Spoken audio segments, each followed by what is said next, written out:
Okay, so let's kick off officially now with the Underground Railroad, right? This was a show that well, if you don't mind, Ricardo, I'll do the synopsis, right? Yeah, so I was made aware of this. I believe it was either through like IndieWire or Shadow and Act, right? Where this mentioned, oh, first trailer for Barry Jenkins' upcoming, limited series on Amazon Prime Video. I was like, all right.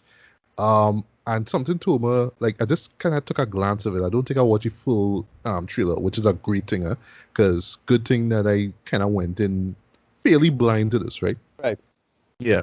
But yeah, this is basically a 10 hour, or I should say about roughly 10 hour epic centered on, slavery. That's that slavery era, the American slavery era of the 1800s. Well, you should say near the end of it, basically in the 1800s, right? And what it centers on the character. Well, okay, so before I forget, it's actually based off of a novel of the same name by a writer called Colson Whitehead. I honestly didn't even know about this book till this trailer and just this project was dropped now, and it's only later on I read and I realize, oh well, yeah, this was a highly acclaimed book. It won different awards basically, and I think it's regarded as one of the best books of the 2010s basically. Yeah.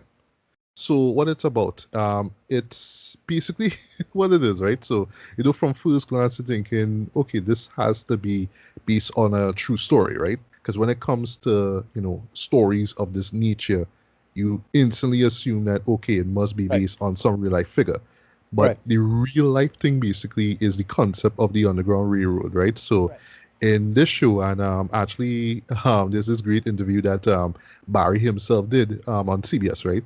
Where he said that when he was young, when he heard about the Underground Railroad for the first time, he automatically thought as a kid that it was a literal railroad underground that black people, built now. And he was in awe of that, like, wow, black people did this. That's amazing, right? And like for us too, be learning about American history and you hear about the Underground Railroad. First thing you hear, you think, oh, it's like an actual train, you know what I mean? But it's not really. But it's just basically like a network of just like safe houses, just abolitionists, just people involved in terms of just keeping runaway slaves safe from, their captors, basically, right? But in this show, it kind of blends the two of them together. So you do see a literal railroad underground, but you also see these different places basically where not so much freed slaves because there are freed slaves there, but also where runaways could find a home basically, right? And we center on one runaway. This would be Cora Randall, played by Tuso Bedu. If I got the name wrong, forgive me. And basically, in the first episode, we see her at this Georgia plantation, and we see how incredibly brutal the owners, are, what I mean, towards their slaves, basically, and they don't hold back on it at all, right? Basically, we all well, in the process of that, she runs away, right? And we also are introduced to a character called Arnold Ridgway, played by I didn't even know it was him till like the end credits. Joel Edgerton. Yeah. And basically his goal basically is just to find Cora, and then we learn later on that her mother Mabel actually ran away as well too. So he basically is just on this quest basically to find her, right? Like he won't stop at anything. And at first you're kind of thinking to yourself, oh well, this guy just like flat out hate black people, and it's just it kind of seems kind of obsessive basically why he's going after her now.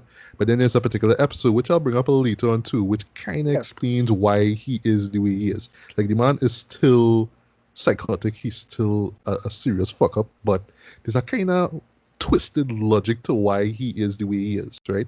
And also assisting him is this little black kid called Homer, who basically, rides a horse and helps him out with stuff like that. And there's And a little well, it implication into their right, relationship. 2 years. That's all I'll say. Yes, yeah. I know. I Yeah. think I know. I think I know what you're talking about. Yeah. Yeah. But basically, he is this kid who, yes, is exposed to all this violence, all this brutality against the slaves. But I mean, he has it good, fairly, you know what I mean? Because he's helping out this guy. He's dressed well. He's able to eat well, and he's riding horses and all that kind of stuff now. So it's like he just kind of have to shut up and just. He does pretty much in his own mind accept that this is how it is. He has this advantage. This is what you have to do. If you have to follow his boss as he goes around, like, you know, breaking into people's houses looking for one slave, that's what he's going to do, right? Yeah. But essentially, throughout the course of this series here, she stops off at different areas, right? So you'll see like South Carolina, North Carolina, and you'll be like these different places, basically, right? Whether it's a plot of land that some freed slaves bought over, or if it's just this community that these white abolitionists, quote unquote, established for these slaves, Right. and they treated them good, Yeah. or so it seems, That right? episode. Yeah. That's some Twilight Zone shit there, right there. Though. That episode two, Yeah. folks, is some Yeah. Twilight Zone shit, right? Yeah, and we are just following her through this adventure, if you will, but I'm using that term loosely because yeah, it is a serious emotional ordeal for Cora, and it's just basically just her just being exposed and even involved in some point in some parts basically to just see atrocities towards black people at that time. And yeah, I'll stop there. So before we sing high praise for this, right? So that's how to make this known, right? We have been we have been fans basically of Barry Jenkins since we saw Moonlight back in Right. 2016. Like we were fortunate enough to see this in Trinidad because that did not get a theatrical release. We were fortunate to see it in like just one screening. I forgot who organized it, but we saw it. And for me, from that moment, I was like, okay, Barry's the man. But at first, I was like, all right, well, he doing this thing, but I don't know if he could be consistent with it. And then he dropped If Beale Street Could Talk, and Yeah. yeah, we loved it too. So it was just a matter of okay, what this guy was gonna do next trip. But when I heard okay, he's doing this 10 episode series for Amazon Prime and it's about slavery. I mean, I don't know. Like my expectations were high going into this one, but Right. would he succeed in what it is he set out to do or not? So, Ricardo, quick, this all the way thoughts on the show. Tell me. Yeah. I dug it a lot. Mm-hmm. I I know. was here's the thing with it. As I said, one of the things I was worried about is the whole idea of remember I said the reason why I kind of what Paul Mooney influenced and his death kind of influenced why I actually decided to watch this because last month we got something that I didn't think would have been a thing going forward, which is we call it Lena Waite, another person who we're gonna talk about too. Mm-hmm. Lena Waite had a show called Them, and I didn't get into it. Oh I didn't wait, watch that. she created that. Oh, She okay. was, I think, one of the producers, I think, or something like that. All right. And Yeah, we were supposed to talk about them, but I well, didn't watch it. sorry. My excuse is time, but my also bigger excuse is I was hearing iffy things about it because yes, it Right, also touches on race and but the racism, big but it does it in a more exploitative manner, right. right? That And that's the thing. the I excuse is, was well, it's horror, so right. right, So and yeah. I was myself very very hesitant to watch it simply because of it being just another black suffering story, right? It's about black suffering. So I told myself, right, if I'm gonna give this a chance, why would I watch another black suffering story and give it a chance? But then Paul Mooney died, and I think Mhm. that just kind of changed how I would have felt. Because if Paul Mooney didn't die, I probably wouldn't have given this as much of a chance. But it's only Okay, because I I was, understand. and of course he added factor of Barry Jenkins doing it. It's like, all right, wait, he putting his talent behind something like this. All right, let me give it a chance, maybe. And I I didn't expect to enjoy this as much as I did. It was actually pretty damn good for what it was. There were a couple really standout episodes for me, but it gets into some really good emotional states, and they focus on something that we don't see all that often, and it's a kind of a rare situation. But somebody could probably correct me how much often we see this as well. Um, well, the whole narrative from a black female perspective, right? And trauma and Yes. legacy trauma in that sense, and how they do it from her Hmm. perspective, what they do, especially when you get to the final episode and how that what that focuses on. And I I dug the hell out of it. I enjoyed what it was. The big standout episodes for me were episode 4 and episode 9. Like those were like legitimately great. But it had a lot of other things a lot of other things. It had a lot of great guest stars in this. Like, oh, T Dog from The Walking Dead. And hey, it's Yeah, that I guy. was like, what? Yeah, Yeah. this too. And Yeah. oh, it's that guy from The Good Place.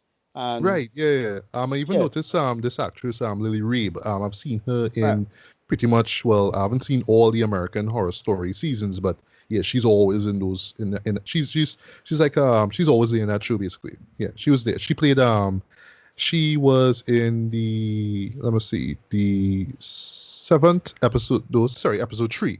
That's where the guy and her, sorry, and his wife pretty much have them in this Right. Yeah, attic that was a good basically. episode Right. too. That That was a was pretty good. right. That was yeah, to Mhm. the religious abolitionists, and the Irish Guild. Yeah, that one was good too.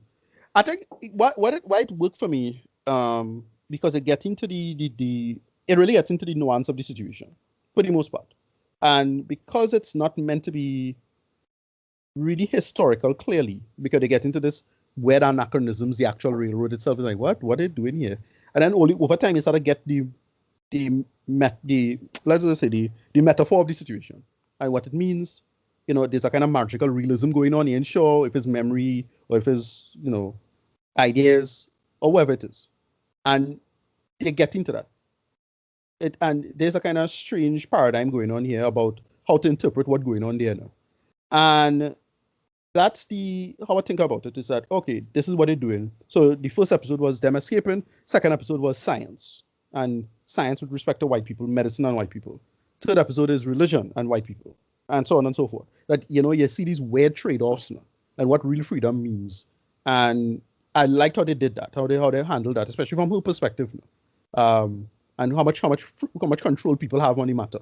And yeah, they give us a good interesting narrative going forward about that. Yeah, go ahead. You were saying. Yeah, yeah. Totally agree. All right, so I'll try not to gush too much over this, right? Even though I should. Yeah. So you're absolutely right in terms of, because I'm glad I actually pick up on it, right? What the show does, um, expertly, in my opinion, is explore the idea of freedom, right? What Yeah. does it mean to be free? Like the kid, for What is really? example, Yeah. Homer, Yeah. like you're helping this guy and you're being fed and all that kind of stuff, yet you're seeing people who look like you, getting, you know beaten to death basically, right? And how do you deal with Right. that? That second episode in particular, yeah, the Twilight Zone episode, like, Yeah. oh, we get to dress nice, and Right. we get to go to balls and stuff like that. So why is there like this museum where you have people basically playing that they're on this on this cotton field basically, or this guy pretending to whip a sleeve and all kinds of stuff? Like, why do Yeah. we Yeah. Yeah. still do Yeah. this? It get weird. And It get yeah, weird. it just gets Yeah. really, really weird now. And all through the show, it just kind of explodes it now. But what I love with each set piece is how it conveys it visually, Dread. Like, you just see this area, and it seems like it's not even real at times, right? Not saying that Yeah. you're gonna see, unicorns and whatever it is like that now, but it just feels so radically different from what you've seen with with the Georgia stuff now, maybe the plantation there, just plantations in general. Right. And you tend to question, and this is what I love about the fact that it's historical fiction, because I was worried that, oh, is this show blurring, like changing up, history, what I mean, to tell the story, but no, actually. And I like the fact that also someone like me who doesn't know every single thing about American history, or American slavery and all that kind of stuff, I don't have to say, oh, well, in South Carolina they really did do this, and in North Carolina they did Right. that, Right. right? I just assume, and I just trust the people No, behind the scenes that yeah, it's all like pastiche, it's all parts and yeah, bits and exactly. pieces of things that Right. really did happen, and it's up to Because you to when kind I of heard it, decide whether you want to believe it or not. But I right. pretty much believed nearly everything that took place, with the exception of just the um Underground Railroad aspect of it. Like that Right. feels slightly fantastical, but even that and all I mostly bought. But everything else that you see, like every point that they stop off, it feels authentic in some way, shape, or form. Right. Yeah. Yeah. I when I heard that the it was a book, I don't think that's because I was thinking, well, this is supposed to be actual accurate history because like the first episode, like you don't have actual real. What are they doing here? And then I Yeah, started well, I won't lie though. right. Sorry to cut you there. I won't lie though. I get Yeah, thrown off as well.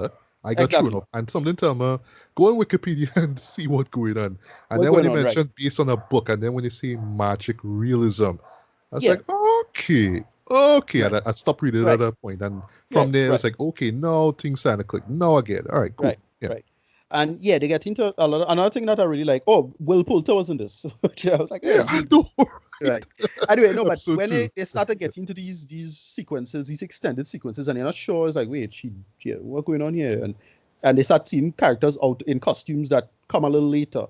And then they talk about a character called Grace and what happened to her. And like, oh, okay, I mean, really, who dreaming and who not dreaming or whatever it is, right?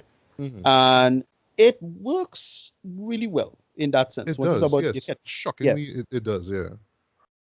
and yeah, I dug this for what it was. The talent is on display. Oh, Oh, and boy. before I give a review, I have to mention, you end the first episode of freaking bombs over Baghdad, dog. I mean, I bruh, know, right? yeah, And the bruh, way how they use it, that's always see the you way how know, they use the song.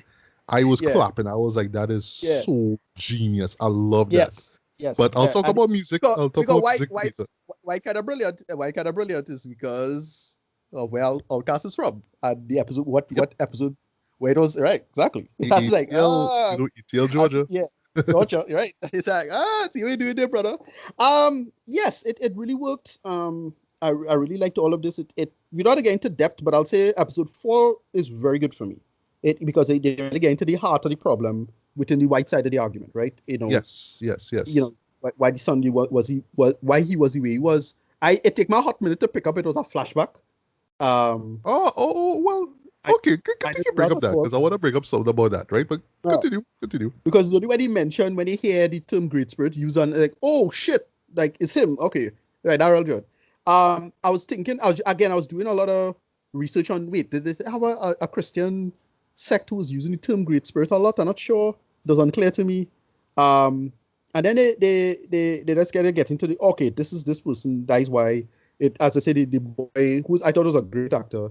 Yeah, he is. Where he come from? It gives the he. You'll upon first impression, you might think, oh, he doesn't really have to do much. He just has to walk No, around and no, watch no, stuff. But no, no, no. There's a no. lot He that's had some going good screen on. presence. Yeah, I know. But there's a lot going on with him that he yes, doesn't have yeah, to say a word. You yeah. know what's And going on there. he can't be he I don't know what it says. He be looking like he can't be older than 10. Like that's what making it work now. It's like, oh, Yeah, how much will he forming in his head and the kind of decisions he making in the world now. Because yeah. he That is very such a brave performance. Man. I yeah, mean, I want to exactly. like, And he yeah, very because the character is so precocious now and active now. Like he just take action to solve the problem. Like, but at the same time, he in the predicament, or I say predicament, but the position here, right, as a person and what he think about the world and how it is. And then the episode 4, it linked back to thinking, oh shit, that might be blah blah blah. Knowing that story now. I was like, oh, that kind of brilliant and kind of disturbing at the same time, right? And then I really liked episode 9 because episode 9 got into you're seeing all the utilitarian decision making throughout hmm the story, especially hmm in like in episode 3 in particular, right? About the fella bring the guild age was supposed to do that, blah blah blah. But then episode 9 gets into a big crux of the root of the problem, right? And this is where you could understand both sides of this argument because both Yeah. sides have a There's a real brilliant debate debate, scene because share that a straight up had debate scene. me Yeah, yeah, on my toes, yeah, boy. And it's not just because of what else is going on behind the scenes. That's all we'll right. see. But is Yeah, the debate itself and what's being said, exactly. because you Yeah. agree with them for the most part, though, but you Oh, yeah. understand if viewpoints perfectly, man. I love that scene. Yeah. Both sides have a good point. It's framed out properly. You understand where they're coming from. You understand why you would make the decisions you'd make, and how much people, as I say, some people might be just willing to die together. Now. To borrow from Captain America, right? We die together, right? Together. Mhm. Yeah, and it got into that a very very deep and serious argument about how to deal with a situation like that. And look, you see people struggling with that now. So far as back in them days where you didn't have no communications, you don't know what was happening, people could just come up on you. You just had to have you and your community. Travel and health and all of this bullshit could happen to you. How much people you seen people just coughing this out to death effectively. You forget how disturbing life was back then, right? We all comfy in 2021, although we have we own problems going on. But we here, we're on the internet, right? We go into nightclubs. Well, we can't go to nightclubs right now, but you get my point, right? And it was interesting to see that paradigm play itself out. They just had little subtle things about certain characters. The Caesar character was interesting, but we never see what happened to him exactly. But it's implied that this happened to him, and they move on. And I was actually quite shocked because I thought he was going to be the star of the story. Nope, not the star of the story. Yeah, they shift focus, and they make it which caught me by surprise as well. Huh? Yeah. Mm-hmm. And they make it work. This was really really engaging. I didn't listen 10 hours. I didn't think I would have binged it. I did. I really didn't think I would have binged it. And I ended up doing it.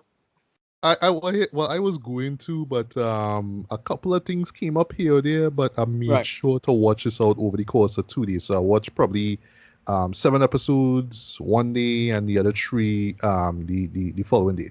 But before we get to rating, right? So I feel like I just keeping people in suspense. Again, it's all the way.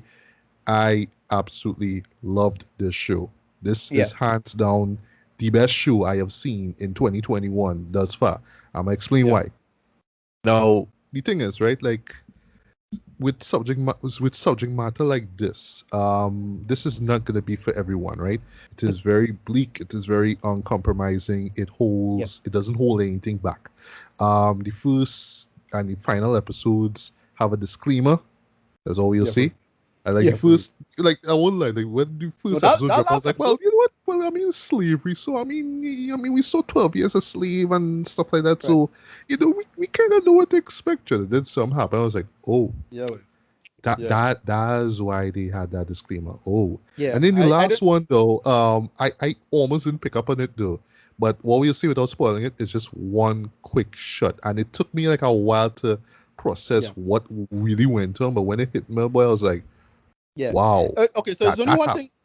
Only one thing that confused me. In the first episode, I felt I didn't understand how it happened. So this not a spoiler, but a bunch of people accosted them, like 4 or 5 fellas. But he somehow beat off all them fellas to stop her from killing the guy or finishing him off. Like what happened to all those other fellas? He beat up all of them, and then chased them down to stop them in time. I couldn't. That was confusing. But because it just kind of leave them behind and just follow our hero as she's like running away or something like that. Right. I think so. Yeah. Right. So just getting back to the whole subject matter thing, right? I don't want to stay too long on this. So I know, like even myself going into this shit, I was like, I'm not sure if I'm going to enjoy this. Just from that first episode alone, not even from when that moment hits. I was like, I don't know if I will like this. I really don't. Like, and again, it goes back to, the whole black suffering films and that kind of stuff, right? Yeah, right. And it was reminding me of like a conversation that I had like years ago, right? And it's someone who basically saying, well, like why it is every time when, and not saying that the person is like implying racism or anything like that, right? But why it is, black people always going back to slavery, like, that happened ages ago, like why we can't just move on. Right. And I know people will come to this and say, well, why we making stuff like this for in the first place? Like even in the same CBS interview, Barry was talking about, I mean, why like he was talking about how people were attacking it early on and talking about, well, we need to show more positive, representation of black people. But no, he was fueled enough to do this. And funny thing is that he actually finished film this, and while he was editing and all that, that's when George Floyd's murder took place, and he and all confessed, like at times he just wanted to quit, he just wanted to step away from it. Like they even had a psychiatrist on set, Jared, because of just how grim the subject matter is, Jared. Like I wanted to give up. But he was like, no, this story had to be told. And then when, like I say, with the George Floyd, Black Lives Matter stuff came in, it's like, nah, this has to be told, right? So for me, you say what you want about the subject matter, but you have to respect the artist and what it is he's trying to say. But I'll continue that in a bit. But yeah, go on. Yeah, no, yeah, I could totally understand that because it's like that last episode in particular was just so like when you get into the backstory. Well, the episode is called Mabel, and it's like holy shit, like this real serious though, like real, like it was rough, rough up Yeah. until this point, but this one was like just a level of despair and hopelessness that I just couldn't Yes. like. I surprised I make it through and didn't turn this off, because I was like, nah, but I ain't in the mood for this, Um, Yeah, yeah, but yeah. I thought It I is thought really a rough viewer, huh? yeah, but I thought it really worked, and I was just telling myself it's only because I will straight up admit it. If it wasn't for Paul Mooney and just listen to Paul Mooney for that hour, however it is, and I I wouldn't have watched this. I'm sure that more and more I think about it. That Oh, is why okay, if okay. Lena Waite stuff was a little bad timing now, unfortunately, right? And I just couldn't expect myself to just get engrossed in this. And what I liked about it, it didn't get into it. It's not designed to make you angry. That's what I liked about it. This is not, Yes, you totally know, agree. Yeah.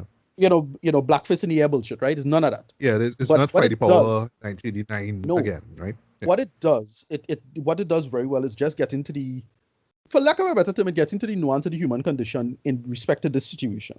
Because because that's why I like episode 4 so much. Because you could understand where what's his name? I forget the character name. It's slipping my mind right now. Arnold, Um, Arnold. right, Arnold's Arnold. coming But from what's his last name again? Ridgeway. Ridgeway. That's what I was Ridgeway. trying to remember. Yeah. Yeah, Ridgeway. Right. That's what I was trying to remember. Anyway, his position, how he's thinking about it, and they keep talking about the great spirit aspect of it now. And it's like, yeah, if you think about it, it really have no reason to like move on from this. There's no ascension to the argument. There's no reason to behave better, for lack of a better term. It just had like these small cruel moments in his life, like the part with the boy and the well, little stuff like that. Yes. Yeah. It, there's these little cruel things that and when you think about it, for lack of a better term, you have no reason to not behave like that. You have to make these choices, even if you're religious or non-religious or whatever it is. That's why like they didn't really make a specific religion. They just keep saying great spirit. And I'm trying to think, anybody's used to actually use the term great spirit? Was there any like Christian sect or anybody in the Americas used to use it? Probably. I'll do the research, maybe. But it's stuff like that. Just you have to make these choices in the world, and you could just take the world and flourish as it is or move on. And this character, he just gone on a path, and we get to see that. And it was kind of brilliant in that way, That's why Yeah. it Yeah. worked. That episode 4 worked so well, and the father was having none of it, because it's like, Yeah. and he's like, and he tell him, look, congratulations, you have 2 jackets. I was like, shit, that real dread, though. Real brutal. Yeah. And that's why it that was worked. good. That was good. And then he, episode 9,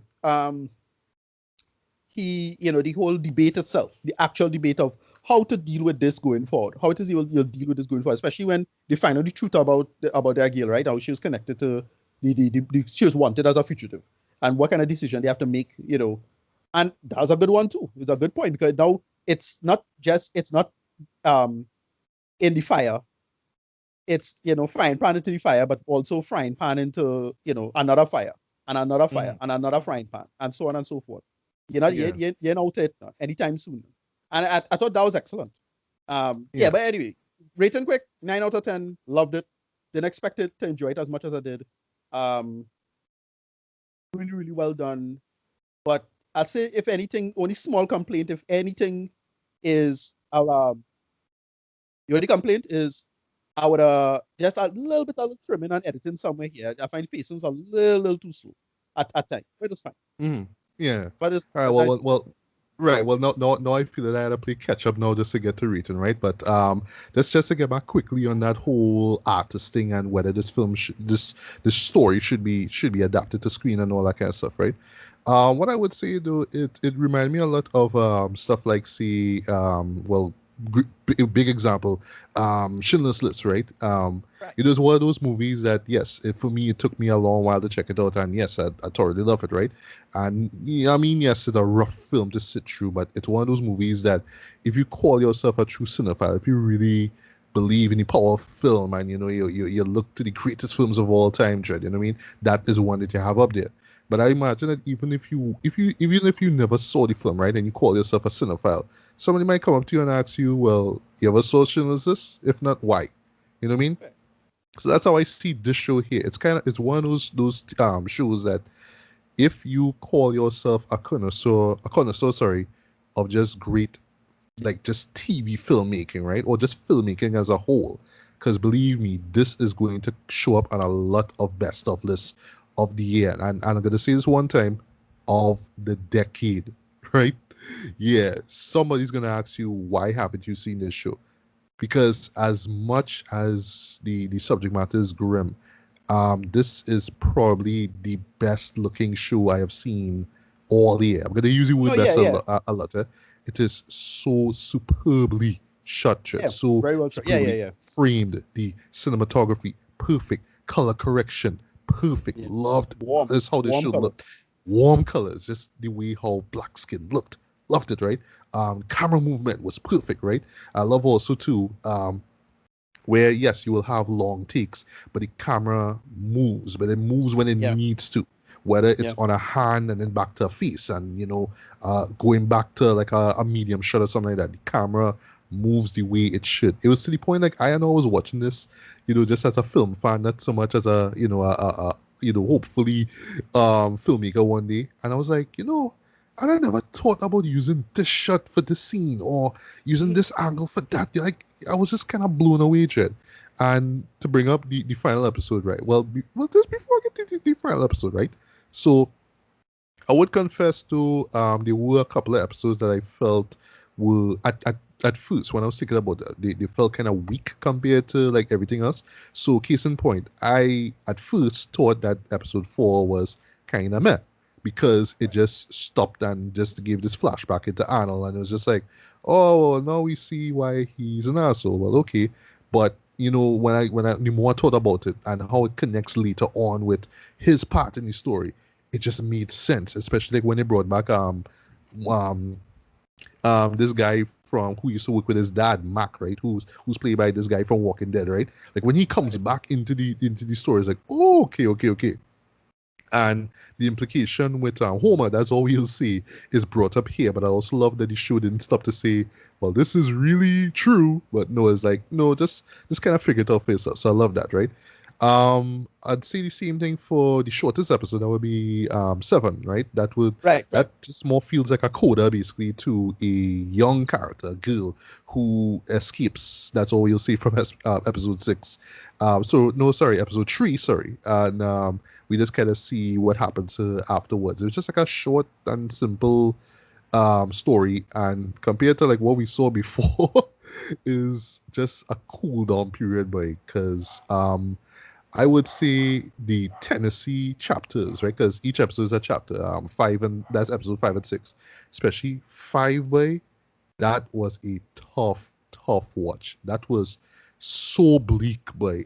Even right down to the set piece of it, which is just this forest and it's just like slash and burn. So it's all ash and fire and it just looks incredibly hellish.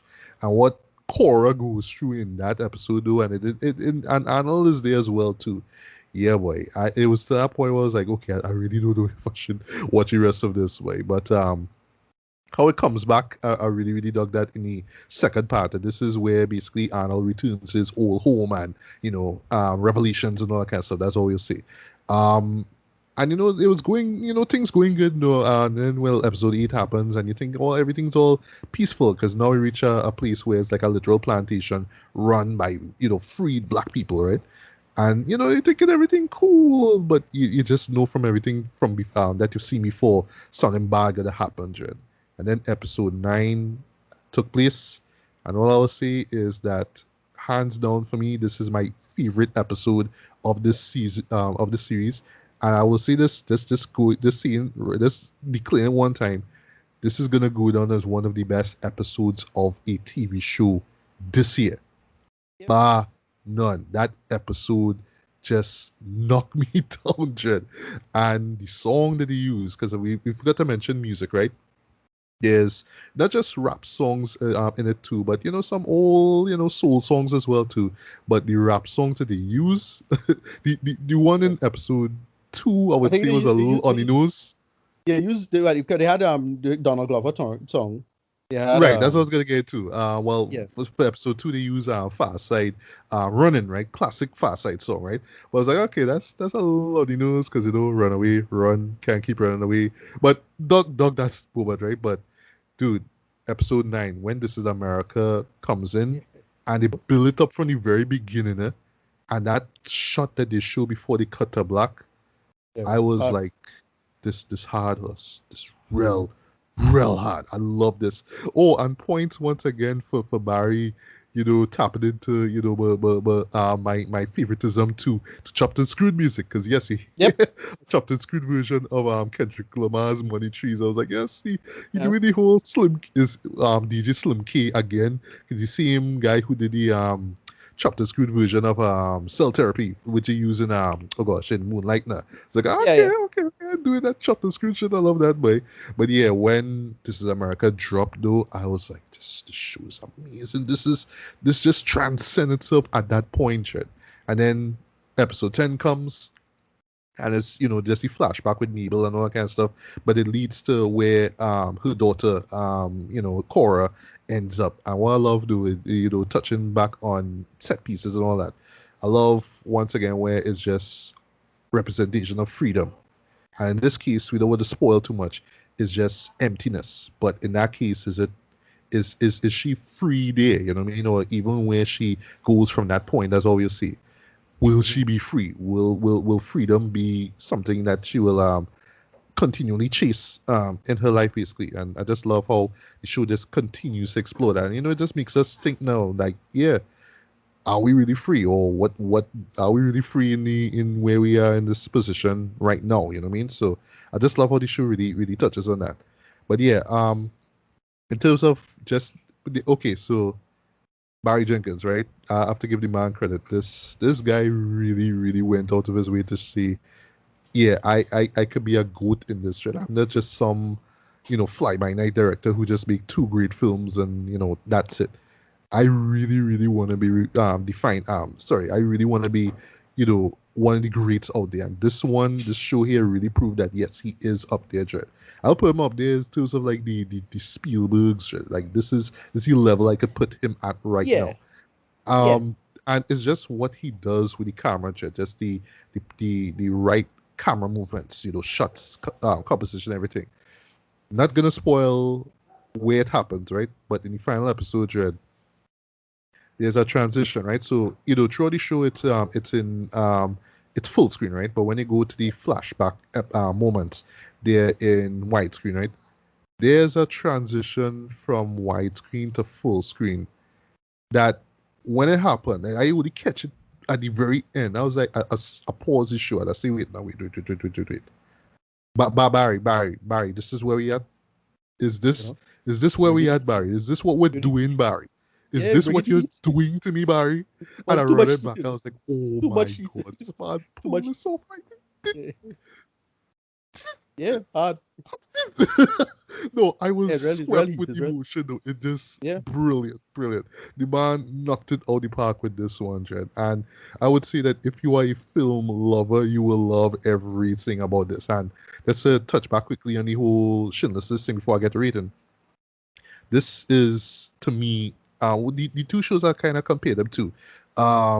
Schindler's List and well, forgive me for this, Pan's Labyrinth, from Okay. Guillermo del Right. Toro, which Yeah. again Okay. touched on really dark issues, but they had a way Right. of blending a sort of a weird fantasy vibe to it, but blurred it Yeah. in such a way you have to kind of question, even if the real stuff that you're seeing is real, you know what I mean? So it's like that. So when you're in some sunlit field, is this a dream, or is this a reality that is, or is this just some kind of trick that the man is is creating, or some kind of thing that so Right. just constantly does that, right? And last thing I'll say Yeah, before I get to it rating does, it two. does, it does, yeah, it does that stream of consciousness reasonably well.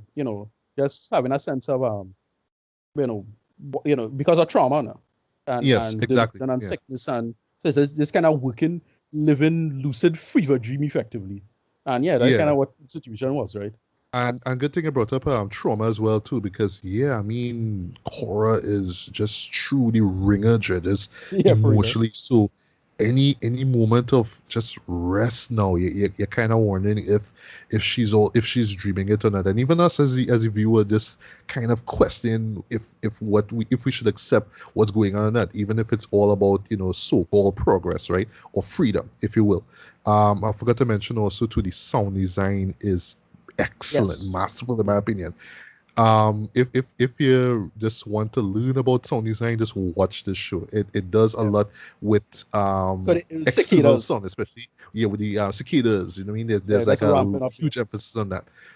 In episode 10, there's a moment with Mabel, just Yeah. with sound, Cicada, yeah. and when it Yeah. hits you, like Yeah. again, jaw drop. Because, I was like, all right, all because right, all it's right. I can't remember Barry, which the episode. flames, the flames, right? Yeah, I forget which episode. I think it's episode one had a similar thing now with the Yeah, cicadas. yeah. Like, okay, you're right. And I also love too there's the contrast with that episode because there's a moment where Cora stops at a point and you're wondering what's going on, but the camera never shows what's going on. And then, well, in the last episode, you see, oh, that's why. They kind of hinted it in the first episode, but this one, the final episode, they show that, right? So we're gonna wrap up now, don't worry, right? The music, which is done by Nicholas Britell, who has worked on Moonlight and If Beale Street Could Talk. Fantastic. There's a particular theme that plays throughout this whole series. When you hear it, you will not unhear it, Jed. It is Yeah, for so dark and grim, and just how the violence just build up into this crescendo. It works, and every time it's used in the show, you know, what I mean, it just elevates what's on screen, Jed. So for me, I was kind of thinking about it in terms of, all right, like subject matter is grim. Should I praise this film because it was ballsy enough to show this kind of stuff? You know what I mean? And you could go into a deeper argument about why shows like 12 Years a Slave right, right, or Schindler's List should be regarded as some of the best movies of all time, even though the subject matter could kind of border on exploitation at times, right? right, But right, then right, I would make the argument that you have shit like Antebellum, which tried to do that and right. failed, Well, yeah, yeah, right? yeah. Yeah. So all I'll just say, folks, is with the praise that we're giving this, right? If this is for you, by all means, check it out. But if you know for sure that this isn't your thing, this is your cup of tea, you don't have to see this. And this is not us coming and saying, well, if you call yourself a fan of cinema or if Blah you blah love blah. TV Yeah, shows, that you need to... bullshit. Yeah, No, no, no. right. Um, it's like that because I mean, the world won't end if you never saw Schindler's List or 12 Years a Slave. But trust me, your life would change if you see them. That's all you see. Right. And yet, True. for me, this was life changing. For me, it just made me think about freedom in so much different ways, and how it relates to us today. Yes, it is a black struggle series, but it's deeper than that. It is about just the human condition, just perseverance, right, and just resilience, right? And yeah, I have to give Barry Jenkins all the praise in the world for just being brave enough to just make this film and put it out. As I keep saying, film this series and put it out, man. So despite its minor flaws, because yeah, I do agree with you. Yeah, it does have some pacing issues here or there. At the moment, I'm gonna give this a strong 4.5 out of 5, man. I don't know if I'm gonna recap this by year's end, but I'm letting you guys know one time. This is up there right now. This is number one for me. This is the best TV show I've seen all year. Before you tell me, it's better than WandaVision. Yes, it is. It's better than Invincible. Yes, it is. Just because of the Yeah, direction, storytelling, the acting. I forgot to mention the acting. Acting, superb. Throughout the yeah. board. Everybody was good. Across the board, everything. Just Yeah, no, work. your boy from Thing was good. We call him Good Place. He's good. Yeah, Yeah. just everybody just knocked it out of the park. And last thing I'll say, this last use of the word best, Joel Edgerton, boy. He's good. Yeah. His character will go on as one of the best villains I have seen ever. Like Yeah. I will have him up there with Ray Fiennes from Schindler's List. Right? He is just that guy that you love to hate, but you will loathe him. But I love that they just gave him so much character development, right, that you just kind of see him as just this sad individual who just have his wires crossed basically, right? And that's the way how he sees black people, you know what I mean? It's just off. And it goes beyond this whole selfish thing about, it's not even selfish, this whole thing about, oh, well, I want my daddy to love me. Like, that's just seeing it simple, but it goes much deeper than that, shit. And just seeing where his journey goes is just mythic. And I would say the show itself has a very Greek myth feel to it, especially in terms of Yeah. Cora Yes. and just her journey and what she went through. But yeah, I mean, I could talk for days about this, but guys, this is the real deal. I love this show. If you have the stomach fit, check it out. But if you want to Yep. see something that will just change, not just the way how you see your life, Dre, but that's the way how you see film, how the way you see TV. Definitely check the show. Highest recommendation. Hey, this is Matthew Bailey, and I hope you've enjoyed this segment of the BS Beats and Bailey podcast. If you'd like to hear the full episode, hit up my link tree. On the other side of my head are 2 videos you can check out. Like this video if you like it, feel free to subscribe and hit the bell as well. Thanks for listening, and until the next one, take care. Peace.